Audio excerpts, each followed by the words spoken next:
something you learned? Were you born an entrepreneur? You got to start small. I have not allowed being a woman to hold me back. Credibility is not just making money, it's about making sure that people trust what you're doing. Law practice is not only about going to court, it's about advice. It's very difficult to hire somebody who's not motivated and then make them motivated. One of the things that I'm known for is integrity. They have to see you as a person of integrity.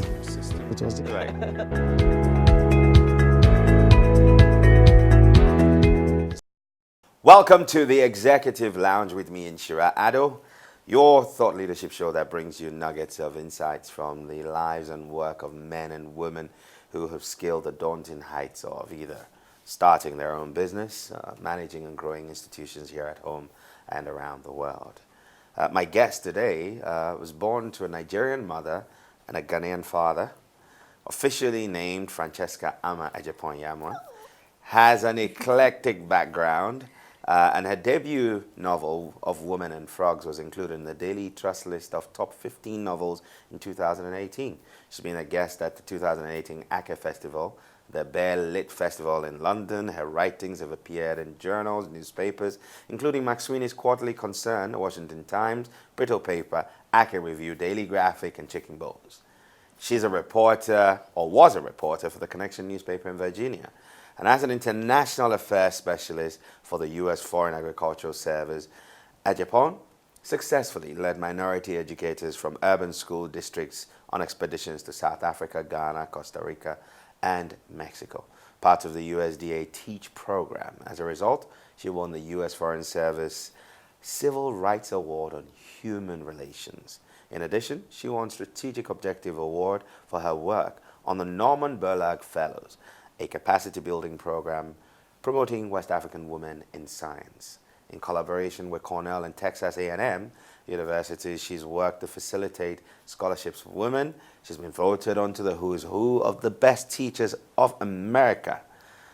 Adjapon has taught literature, French, and Spanish in schools, including SOS Emma Minor College right here in Ghana, Fairfax County Public Schools in America, and she's won an Excellence in Teaching Award and holds degrees in French, Spanish from the University of Ghana and Sheikh Anta Diop University of Dakar. She's an avid reader, a tennis enthusiast, and she currently lives and writes from Ghana. Ladies and gentlemen, let's welcome our guest, Bisi Adjapon. Hi. Of Women and Frogs. You've been writing all your life. Yes, but you finally put together a novel, yes. Your debut novel, yes. After years of writing. Yes. Was that the plan? It was always the plan. It just took me a little longer, because I was so busy, as you can see from my career, traveling all over the place. That's and right. Doing different things. It's just hard to find a quiet space to write. But now that, I've taken time off, early retirement, so to speak. So now you can make more time to write. Yeah. What was the inspiration? What was the light bulb moment of Women and Frogs? So, of Women and Frogs, so I'm not going to tell you what the title means, but I've always been very, very interested in women's issues, and especially when it comes to how women are raised, when it comes to sex, education, actually, or lack of it. We never have any. Mm-hmm. And the fact that, girls are not allowed to experience life in the normal way, and you grow up knowing next to nothing, and then suddenly you find yourself married or something like that. So it's something that I was very interested in. But then one day, I was sitting at home, and I had met some writer who wanted to, help me with my writing career, and I just wanted to show him what I could do. So I sat down and wrote Of Women and Frogs as a short story, and wow. Then he loved it, so he asked me to send him more, which I did, and he published it in McSweeney's Quarterly, and that was when an agent read the story and wrote to me and asked me if I had more, if I had written a book. Wow. Which was a lie, actually. I hadn't written anything. But when a big New York agent calls you, you have you to better come say up. yes. So I said, oh, yeah, I have. So I went home, I just started typing furiously and came up with about a I think 50 pages, and I sent them to her, and she said, yeah, go on. So we signed a contract, and that's how the book came to be. Wow, that's a beautiful story. So, I mean, a bit of serendipity in there, just Yep. having your three, chapter short story published, and then someone sees it and says, this is something we can work with. But the story is a coming of age story, and the how do I always get there? The protagonist, right? Yes. Very interesting girl, believes the best of everyone and everything. And it's just time after time you realize the subtle things that, have shaped the way we've raised our women. She couldn't talk about certain things, but she was observing them happening around Yes, her, yes. but you could still not talk about it. You can ask certain questions. Yes.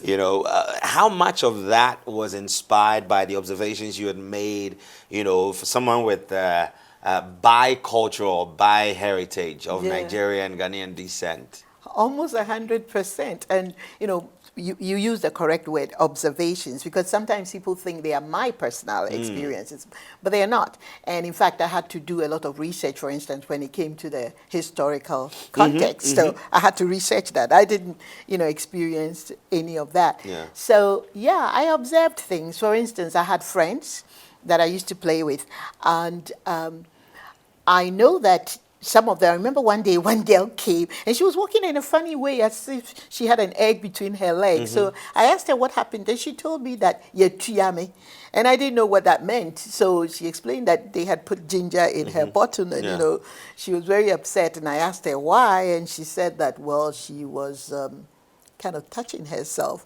When I she said, was oh, caught. yes, but it's something that happens to everybody. I mean, all children, babies do it. And in fact, I remember being shocked in America.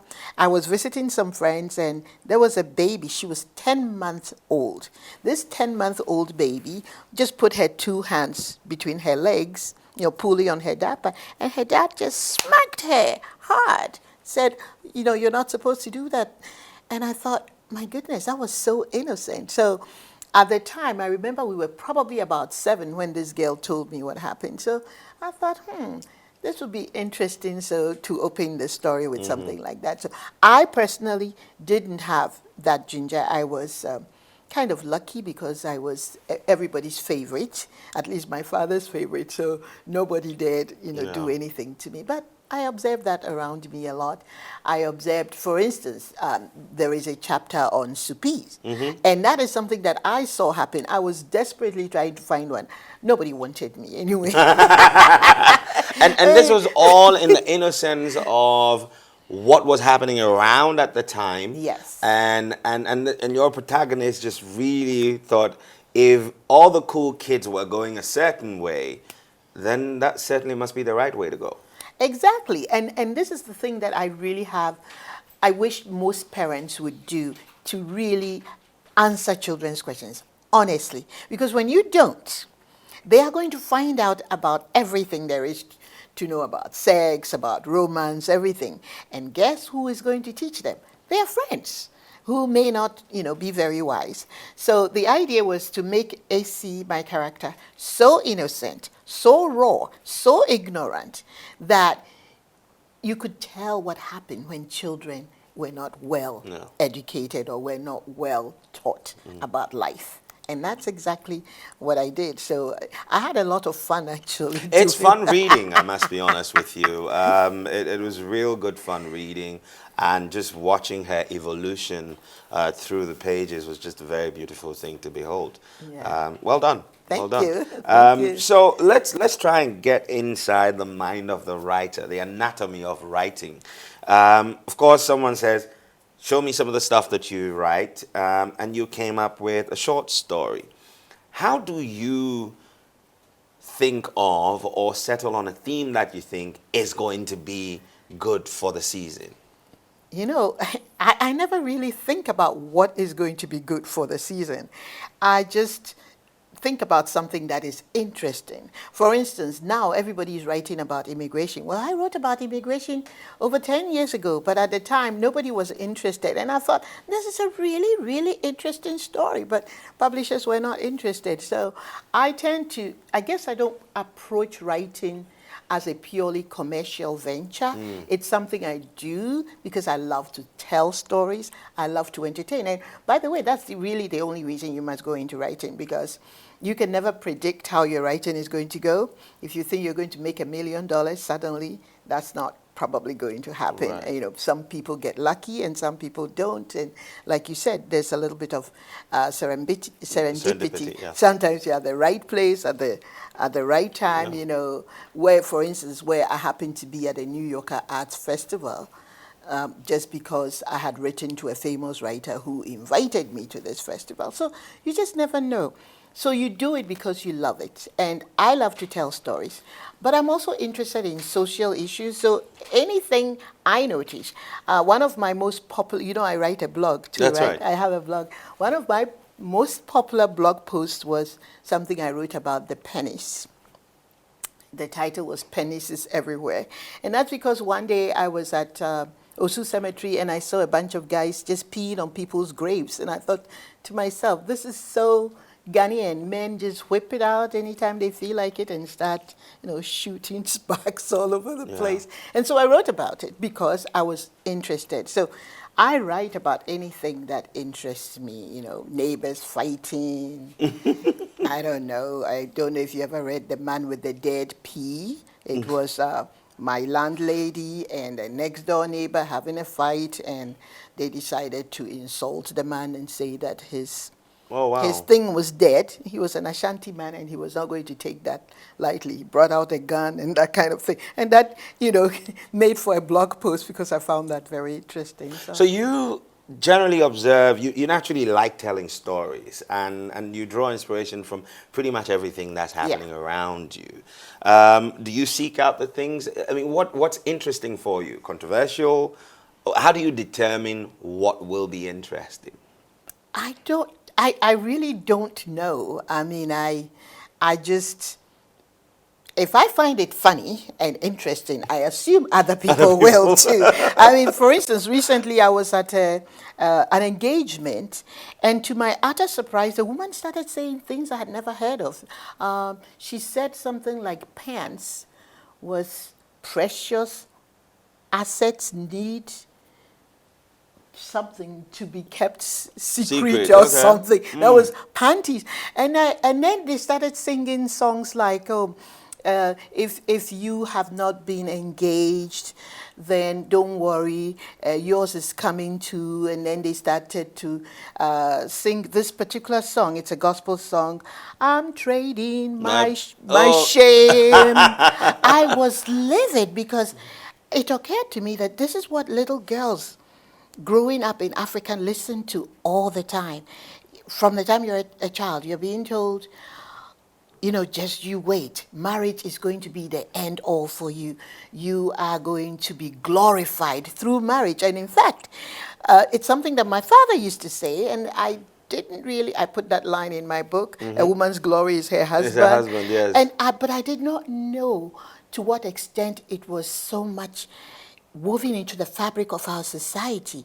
I was just horrified because if marriage is aspirational, then what you have is people doing everything. I mean, especially women, because they are the ones, the pressure is on them to be married. So they will do everything, pull every including stop. lie to a man, pretend you're pregnant, pretend you love the person when you don't give a rat's ass about the man. And all you want is just to get that title. And I've actually seen people do that. I actually have a very good friend who called me and asked me if I would please back her story that she was pregnant. And I said, oh, no, please leave me out of your affair. I'm not going there.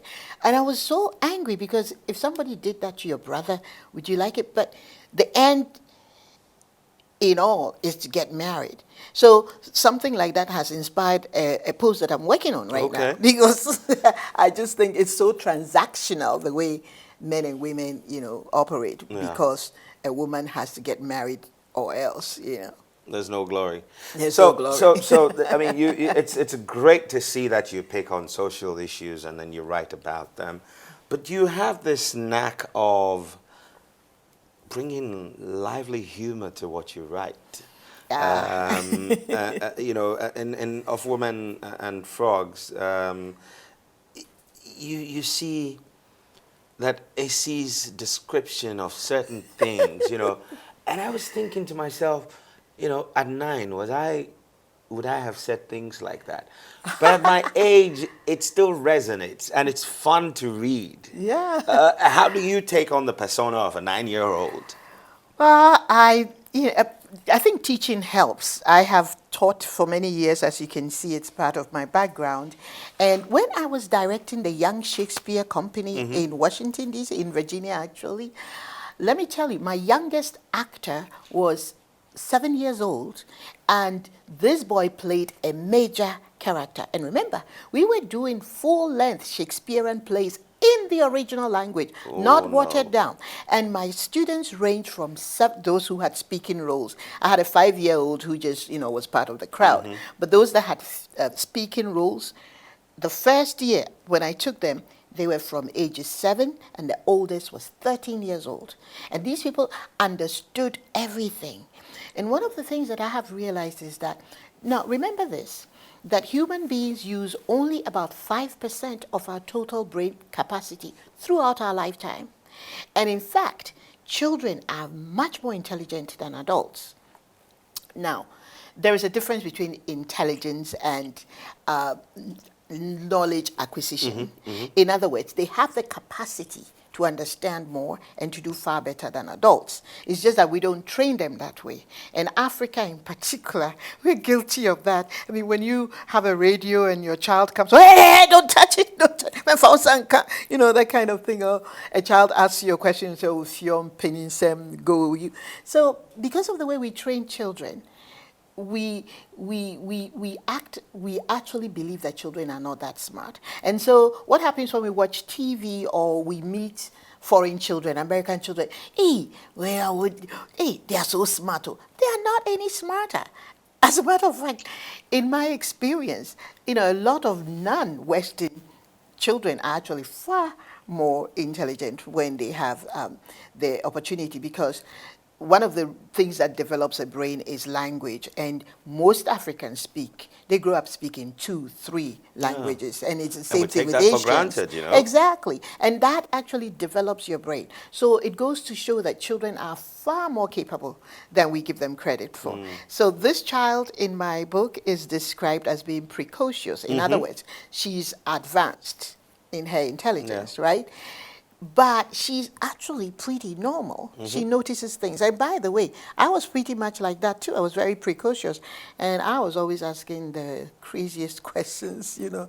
And so I believe that we should answer children, always answer their questions, always allow them to develop. And because I have been teaching children, and because I work with them, it is easy for me to inhabit a child's mind and just picture what the child sees. And if you can see that, for instance, when Essie is young, she doesn't have words for, I mean, like, for a lot for of instance, things. the first time she experiences an orgasm, she calls it an earthquake. Yeah. Because all she knows is that something is quaking, right? She doesn't know what it means. So in the absence of knowledge, it doesn't mean the child does not see. The child is just going to create his or her own vocabulary for what she doesn't And boy, know. did she have quite a few. Yes, she did. Yeah. We're going to take a short break, and when we come back, we're going to explore Bisi's thoughts on the culture that inhibits curiosity and what we can do to change that. Stay tuned for more. This is the Executive Lounge, and I'm Inshirado.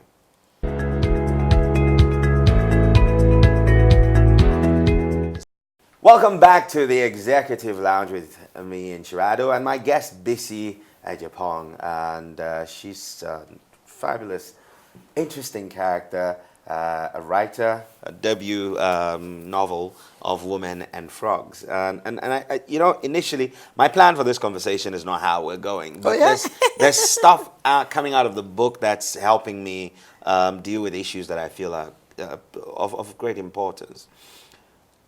Our culture, we, you know, in Essie's life, you see the conflict of what's been said, the preference to what was not traditionally our culture, and what is our culture. That for once, he says, okay, my dad believes if you're unwell, you should go to the hospital. You should never go to some medicine man in some corner. But then, one time, she was taken to such a passing. You know, Exactly. so she was wondering, why is this, why am I being told one thing and then something else being done? The reason I bring this up is to tie into the bit about how we embrace what's foreign. You know, like you said, we tend to look at kids from the West and say, what am I doing? Because somehow the culture allows them to be more expressive. Curiosity is encouraged. What about our culture makes that difficult for us to do? I think our culture is fear-based. There is always fear. For instance, instead of talking to children about sex, we are convinced that if they know, I remember I was maybe 13 years old watching a movie with my big brother, and the TV kind of blurred it, but I think that people were having sex.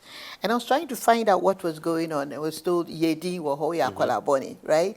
So you just, you know, keep that. But I think parents are so afraid that if their children know the truth about anything, they are going to actually act on it, which is not necessarily true. In the same way, for instance, if you bring a stereo to the house or you have a computer and the child wants to know how to use it, you tell the child not to touch it because you're afraid the child is going to break it. Why not show the child how to use the computer? Because if you show the child how to use it, and like I said, kids are much more intelligent, they're much more imaginative. So next thing you know, that child is going to take it to a certain level, and that child is actually going to maybe one day create an app or something like that, you know. So there is also a lack of respect for children. I think we treat children like objects, you know, place a TV in front of them. And by the way, this doesn't happen just in Africa alone or in Ghana alone, but I think it's more pervasive here, because at least over in America and in Western worlds, you have those parents who give their children a certain amount of autonomy, who help their children to learn. And then you have lazy parents who just stick a TV in front of the child because it's convenient, because, you know, that way you don't have to deal with the child. But with us, first of all, the TV, we actually think if we supply our kids with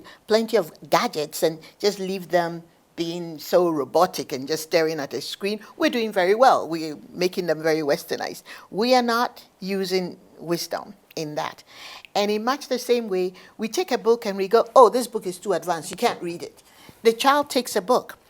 You know that they actually, in the Western world, we believe that, and I say we because I'm kind of fluid, I belong to both worlds, but you can start reading to a child even when you are pregnant, and you talk to the child. And when the child comes out and you're reading, you can read to babies. And, you know, I have 2 kids, and I did that with them. You can read to babies, and a child can be sitting on the chamber pot, you know, and have a book and just be, it doesn't matter if the child can't read it. You'll be surprised to find that on their own, letters will start to take shape and start to mean something. But if you hold them back and you're waiting until they are old enough, then what you're doing is you're actually stifling their brain development. So the fear of them destroying things, fear of them knowing too much and acting on it, fear of them getting out of control. I think that there's a lot of it in our culture. It's just fear. How do we break the fear? I think that the best thing is just to be honest. To me, and I learned this from a very nice old lady, actually a Ghanaian that I met in America, and she told me, don't treat your child as if your child is just a doll or an animal. She is a completely formed human being. Talk to the child As a matter of fact, all people do that all the time, don't they? The child is on their lap. Oh, that's then. Hey, Kwesi, Kwesi. Well, we do that. So we should do that with everything too, with books and with music and everything. And when the child gets to an age and starts asking questions, you better give them correct answers, because otherwise they grow up and then at some point they're going to look at you and think, you lied to me. Like this whole concept of swallowing an egg without without biting into it. Who can swallow an egg without chewing it? You know, so all the games that we play, or you know, if you're pounding, say somebody's pounding an empty mortar, and you tell the person you are pounding your mother's breast, but the breasts are not in there, and so then the whole concept of witchcraft becomes real. Oh my God, am I killing my mother in spirit, pounding? Why not just say that you're going to splinter the wood, you're going to destroy the mortar? And why don't you just say, if that. you do that, you will not be able to eat fufu anymore because you're destroying the mortar? You know, all those things like don't sweep at night or else. It's because if you sweep at night, you may sweep away some precious jewel, you know. And I still don't understand why we can't whistle at night. Why? Well, I long stopped that because I tried it a few times. Nothing happened. So exactly. So we it just I think it was so just a much matter feel. of not confusing people. Yeah. Because, Who you know, knows? at night whistles could disturb people. I mean, I don't even the know other why. thing too is that I think snakes are attracted to whistling. Yeah, that's right. So the pipers. So you might, you know, Be- especially since people lived in villages and they were surrounded by woods and things like that, maybe you could invite a snake to the house. So we had in mind, and I say we as in our ancestors, and sort of had in mind getting the right things done. It's just the approach. Exactly. But And the that's one honesty thing. of it was missing. Yeah, and that's one thing that I try to tell my fellow people who are so angry, because our parents meant well. That's one thing we have to know.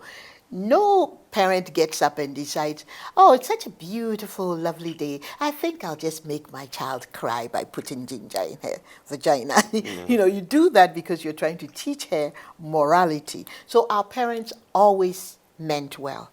It's just that they probably did not have the, and by the way, sometimes they have the right answers. So, but in this particular case, in terms of knowledge acquisition, I think that they really went wrong there, and that's because they are afraid, you know. I remember I myself, like my character, for instance, when my mom died, they didn't want to tell me because they thought if they told me I'd be too sad.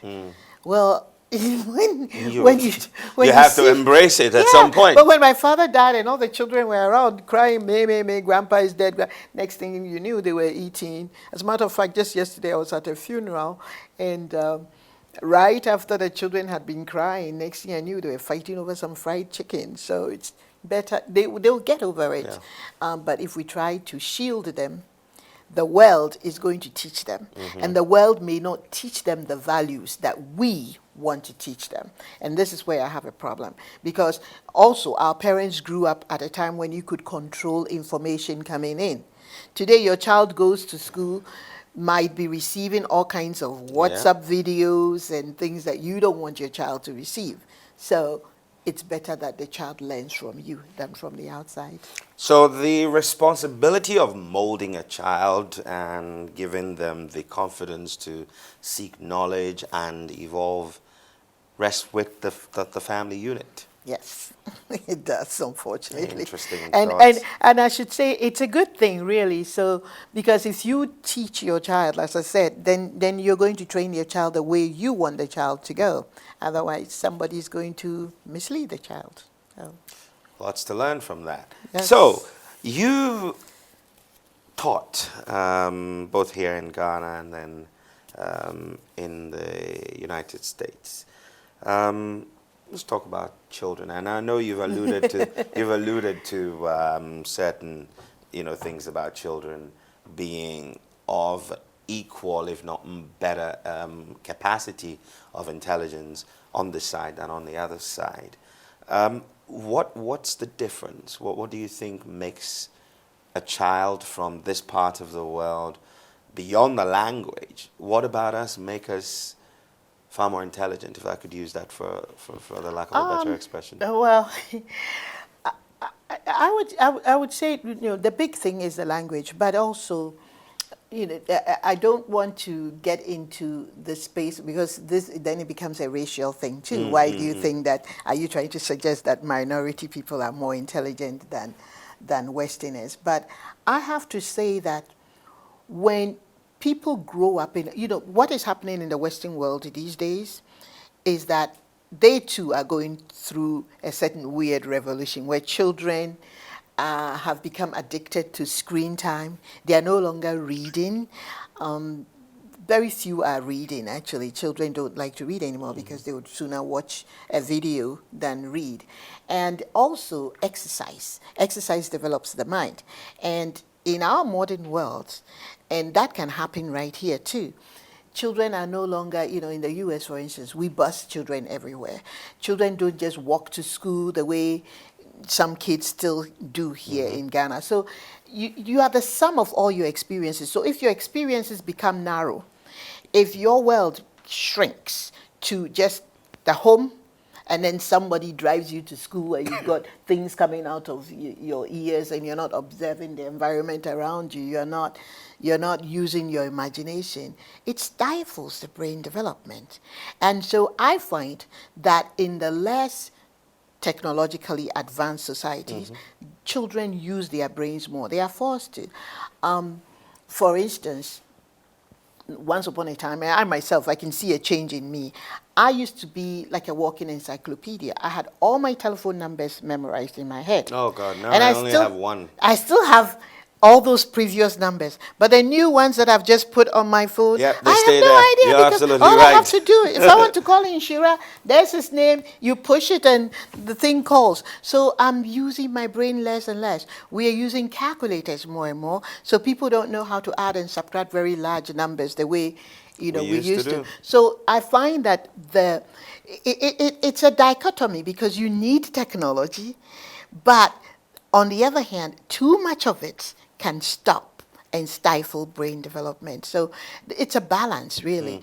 We don't want to throw away the baby with the bathwater. That's right. We want to take what is good about technology and still, so for instance, I used to get into trouble all the time because I allowed my kids to roam around, climb trees, use their imagination. They would build forts, they would do all kinds of crazy things, trying to build a submarine and things like that.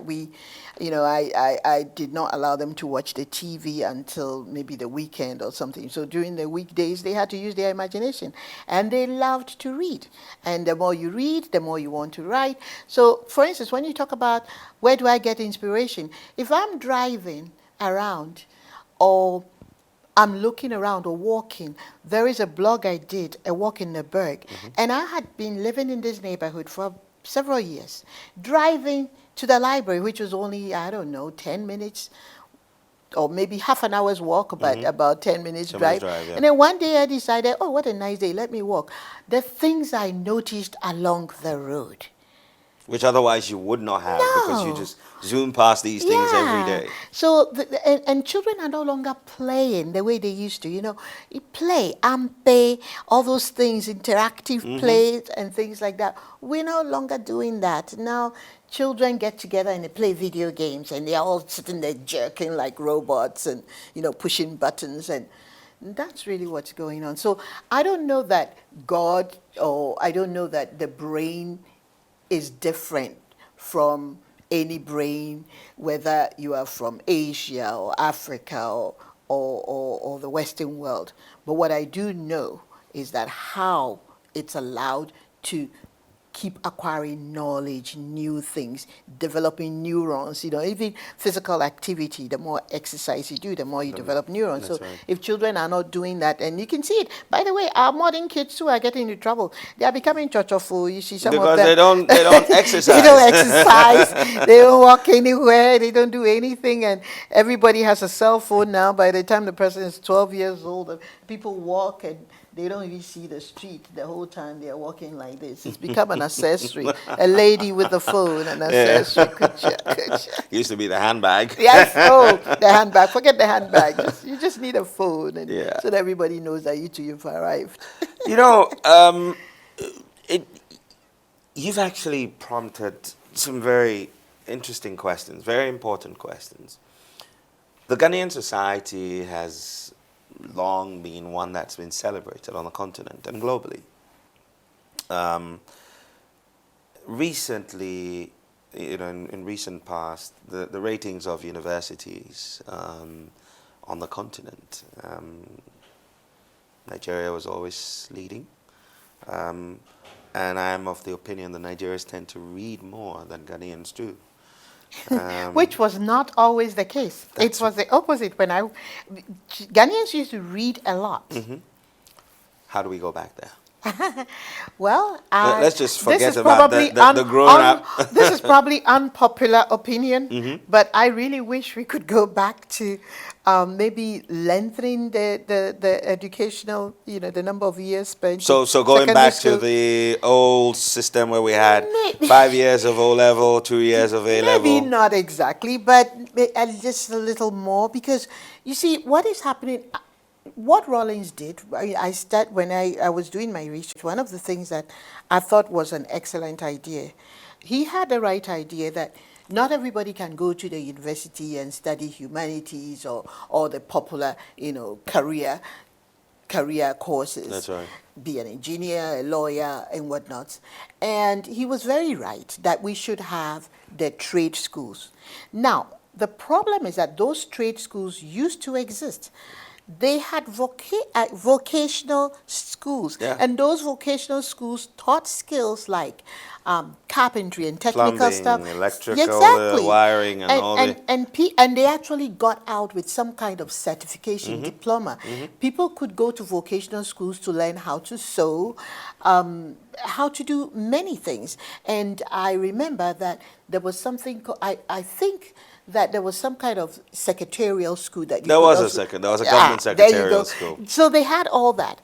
Now Rawlings's idea In fact, was there still is a government secretarial school somewhere yeah, in but cantonments. unfortunately, the vocational schools have virtually disappeared, and the reason is because when Rawlings changed the education system, his idea was that it's at least from my vantage point, it looks as if he wanted people from JSS, going through the JSS, to have acquired these skills in addition to the normal mainstream academics, so that if you didn't feel that your vocation was to go to the university, then you could branch off. But here's what happened. All the elementary schools just extended the system, and so it became blah, blah, blah, primary school plus JSS. And they are not doing those vocational things. I don't think that anybody really thought it through and provided the training. For instance, those who were doing those who were teaching at the vocational schools were trained for that. Now we don't have, I don't know, even the teacher training programs now is just purely academic. They are not doing any of that in the vocational school. So in JSS, we don't have that. So JSS has really become a glorified elementary school. So instead of making the training practical, we took what was practical and turned it into grammar. Exactly. And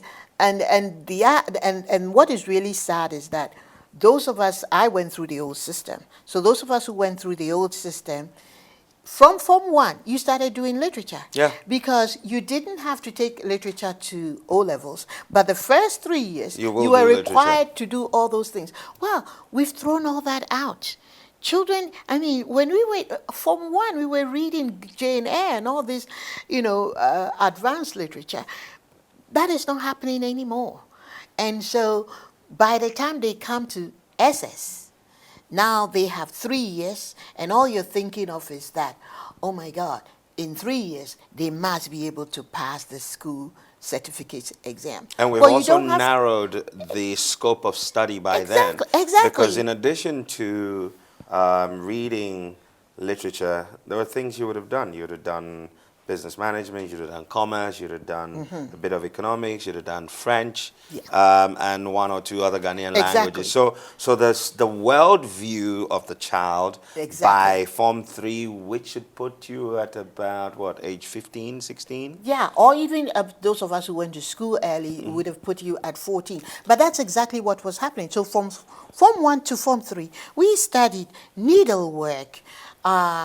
Some boys, I guess, were doing carpentry and stuff like that. We were stuck with needlework, which I hated, cookery, but at the same time, we were doing commerce, like you're saying, history, geography, just about every subject, something that, and then including literature, so that you would have a well-rounded education. And then, after that, for the rest of the secondary school, that's when you started to focus on, or rather put yourself on a trajectory that was going to determine your but at career. least at that point, you would have formed the sponge had taken on a lot of water. Exactly. But now people come out of JSS 14 years, and they're just a little better than elementary school kids. They know little to nothing, and they are not reading. Because even if you didn't like to read, because your class was studying, you'd read it. Whether it was Thomas Harding or some African literature,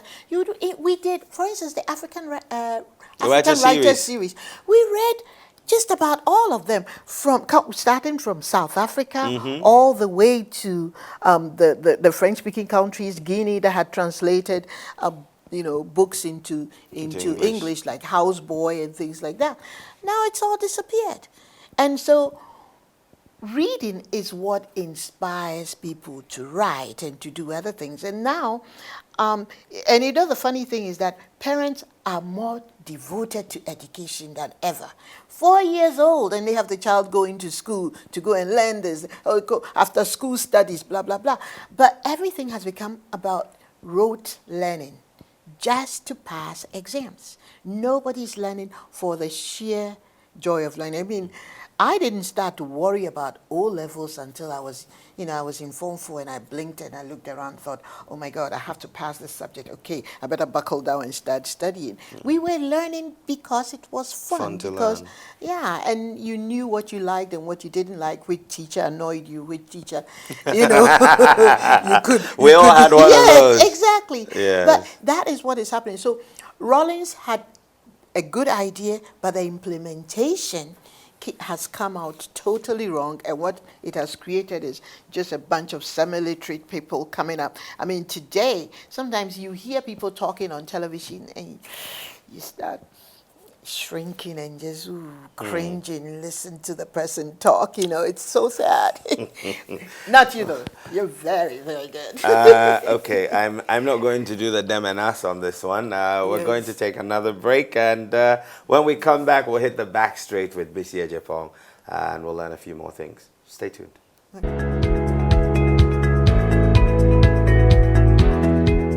Welcome back to the Executive Lounge with me, Shirado, and my guest, Bisi Adjapon, author of Women and Frogs, and very interesting book. You should grab a copy. So we're in the back street. We're just about to end this conversation, and I must say, I wish we could just continue because there's so much more I would like to learn from you. The ability to write is fundamentally based on the ability to consume a lot of written text. As you described it off air, it's like breathing.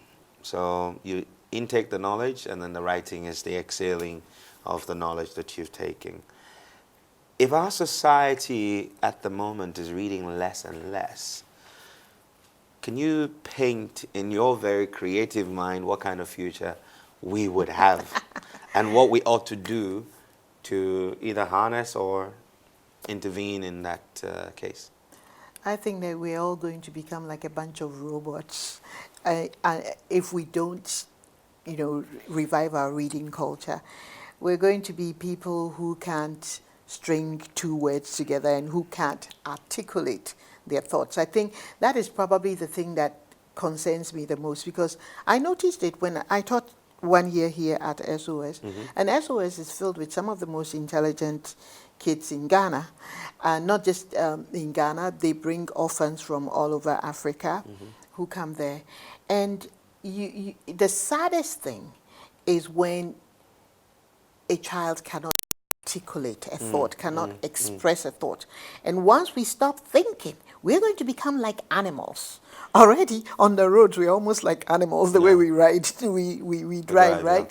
But it's going to permeate every aspect of our lives, because really, think about it, language is what distincts us from animals.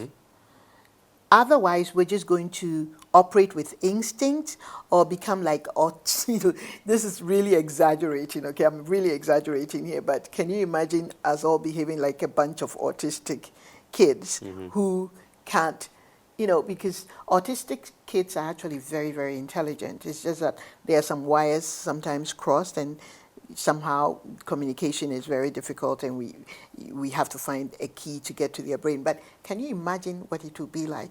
And what really distresses me is also the fact that we use fear and punishment. When kids can't read and they don't do well at school, some teachers whip their students. And if we don't stop that, and if we don't make reading something that is pleasurable, and by the way, I see Mon, what's her name? Mawena Pia. Mawena, the one who is doing the spelling bee. In addition to doing the spelling bee, she's really focused on literacy. And that is something that makes me very happy. That is something that is going to continue to help us to develop. So I hope that we can do something about the reading culture, really inspire people to read, and also make books readily available. One of the things that happens is that when I was growing up, the library used to be a place you could go and borrow books.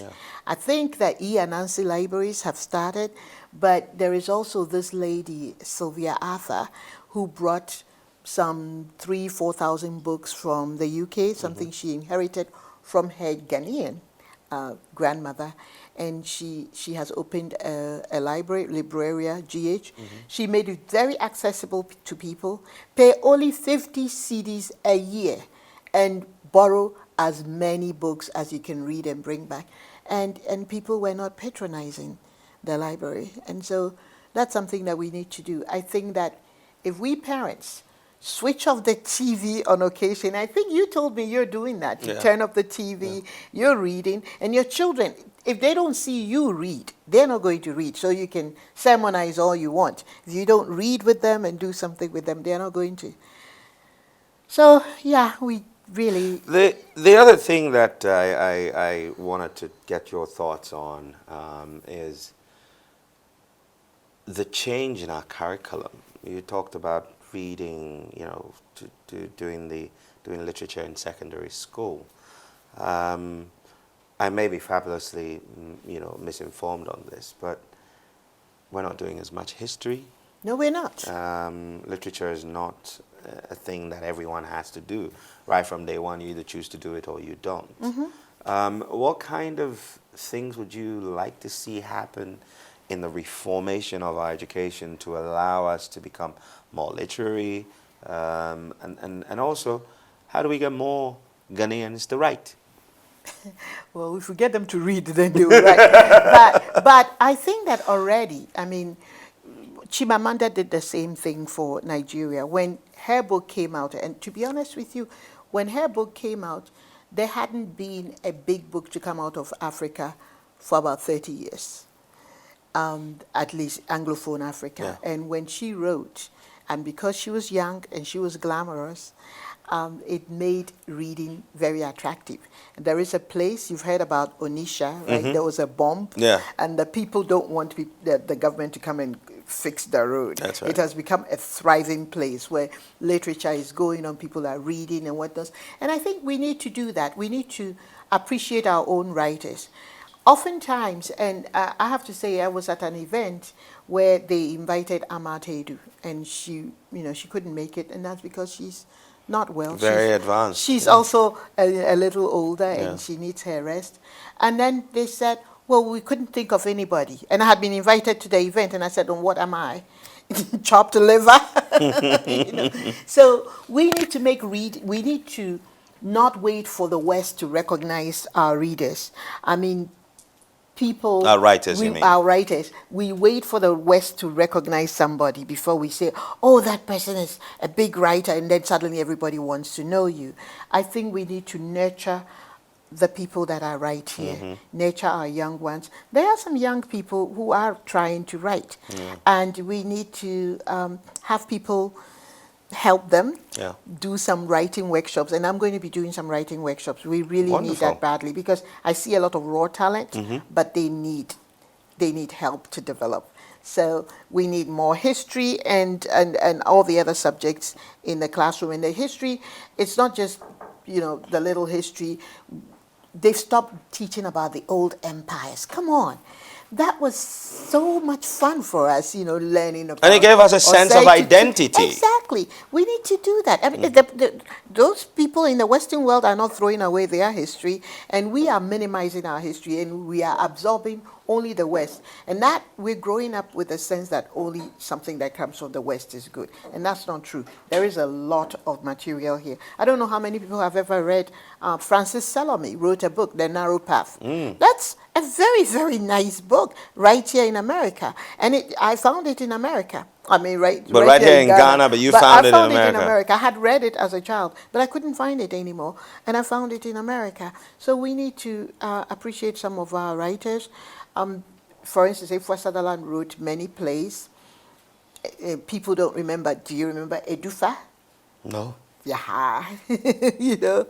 No. So it was a very good play that she wrote, and there's just so much that we have to start bringing back, and I'm doing my best trying to do readings and also making you know, writers have this aura of people who are scruffily dressed. No. Well, you live in a world of your own. Writers should really look glamorous and nice, and I like to glam it up. So make writing attractive, make I writing guess it's sexy. important. It's important that we do that. And when we revere our artists here, we paid a lot more, attention to our musicians. That's all well and good. But do you know that you can perform poetry and have not just poetry, but even prose, that you can perform them, and it's not always some old professor droning on.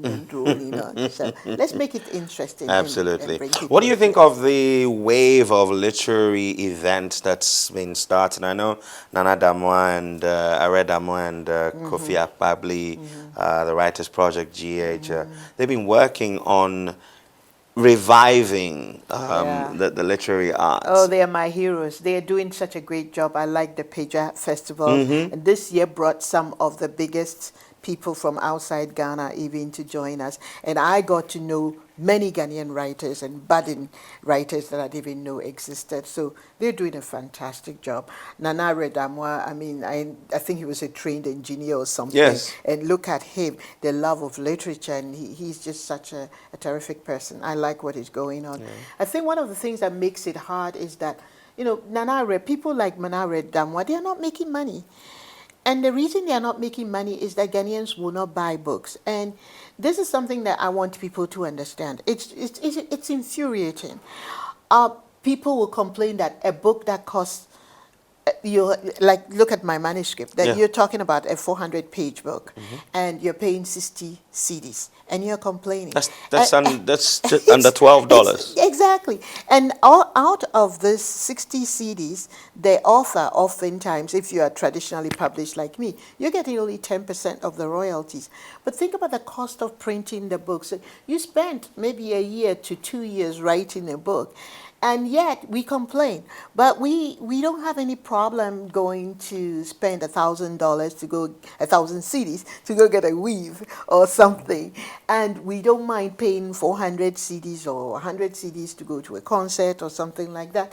There is such a disrespect for writers. And yet, their work is very hard. You can write a song in a very short time, but to produce a book takes not just a long time, but it takes a big team. You've got editors, you've got book jacket designers, you've got the printers, all this stuff. costs money, and yet people are not willing. You know, Nana Damois, when he sells my books, makes about 5 CDs from each book, and he's there because he loves books. So I think that people, instead of buying a book and then passing it around and giving it to everybody, Buy a book for buy a yourself. book for yourself, and then have your friend go buy a copy Yeah. too. Because I mean, 60 CDs in a big scheme of things is really not a lot of money. Totally So agree with you. we should have more respect, and that is actually beginning to happen.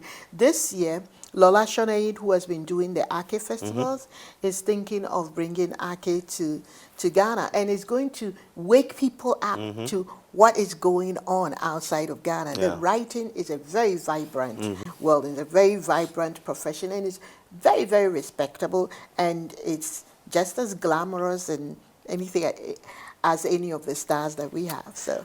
Hopefully we can create some great bestsellers, Yes, global bestsellers yes. out of this land. Yes. Thank you so much, I have a Bisi. second one coming. So. Okay, well, can't wait to read that.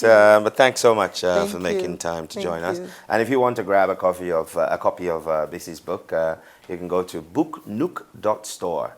And you should be able to order, and it will be delivered to you. And you can also get some at this place. They have all kinds of bookstores right here The at Challenge Labone. Bookshop, And this Vidya. bookstore- Vidya Yeah, bookstore, Vidya in both bookstore, Labone and yeah. Osu. Okay. Yeah, and Amazon. There you go. You can Amazon. get it online, Apple, Yeah, Barnes and yeah, Nobles online. yeah. So I have a digital copy, and I have a hard copy too. Well, it's been a wonderful time, and this is how I end the show with my takeouts from this conversation. Number one is that curiosity is a stream. It flows. It's in a child. In a child, it flows even faster. But if you dam it, if you stall it, if you slow it down, you only slow down the evolution of your own. So the children we claim are the future must be allowed to be liberated in their thinking, but given guidance. Number two is that if you want to be able to give something, you must first have it to give. So if you want to impart knowledge, if you want to share knowledge, first acquire it, then you can share it with other people. Number three is just love what you do. It's not always about the money. Money is a byproduct of a job well done. A job well done will always be a job that you do because you enjoy doing. That's how you express your innermost passion, and you express the talent and abilities that you have deep down inside of you. Number four is that it takes more than 2 people to raise a child.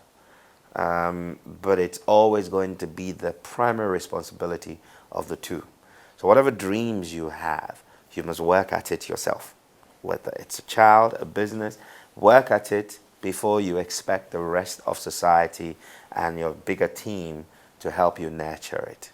And finally, don't be afraid of being original. And if being original means unlearning new ways that didn't help, relearning the old ways, as we call it, Sankofa, there's nothing wrong. We're going back to the old values that once made us great and strong. On that note, thank you once again. Thank you for having me. And to you, thank you for watching, and thanks to the team at Villa Monticello and to my crew who make this possible every week. We're off, but we'll be bringing you more on the Executive Lounge, where we showcase the best minds.